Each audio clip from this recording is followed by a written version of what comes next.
Doctor Zakir, মনে করেন একজন লোকের খুব বমি বমি ভাব আসছে, তারপর সে বমি করলো রোজা রাখা অবস্থায়, এতে কি তার রোজা ভেঙে যাবে, নাকি এখানে সে বমি হয়ে যাওয়ার পরে এই রোজাটাই পালন করতে পারবে? বমি করার ব্যাপারটা ইচ্ছাকৃত হতে পারে, আবার অনিচ্ছাকৃতও হতে পারে।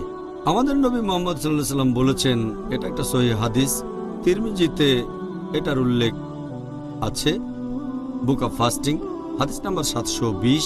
আমাদের প্রিয় নবী বলেছেন যে যদি কেউ অনিচ্ছাকৃতভাবে বমি করে সে তার রোজাটা পালন করবে, তার রোজা ভাঙবে না। কিন্তু কেউ যদি ইচ্ছাকৃতভাবে বমি করে, যদি কোনো লোক ইচ্ছে করে বমি করে, তাহলে তার রোজা ভেঙে যাবে।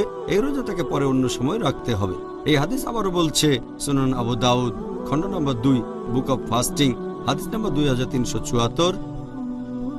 আমাদের নবী মুহাম্মদ সাল্লাল্লাহু আলাইহি ওয়াসাল্লাম বলেছেন, যদি কেউ বমি করে হঠাৎ করে, মানে অনিচ্ছাকৃতভাবে, তাকে পরে এই রোজা রাখতে হবে না। কিন্তু যদি কেউ বমি করে ইচ্ছাকৃতভাবে, ইচ্ছে করে, তাহলে পরে রোজা রাখতে হবে।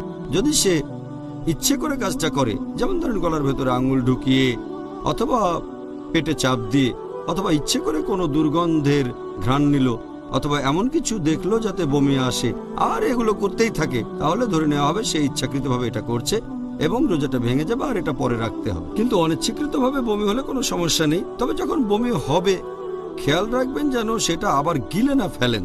যদি বমি মুখে চলে আসার পরে সেটাকে আবার গিলে ফেলেন, তাহলে রোজা ভেঙে যাবে। তাই যদি বমি হয় আপনাকে সেটা বাইরে বের করে ফেলে দিতে হবে, আর যদি অনিচ্ছাকৃত হয় তাহলে রোজা ভাঙবে না। আপনাকে অনেক ধন্যবাদ।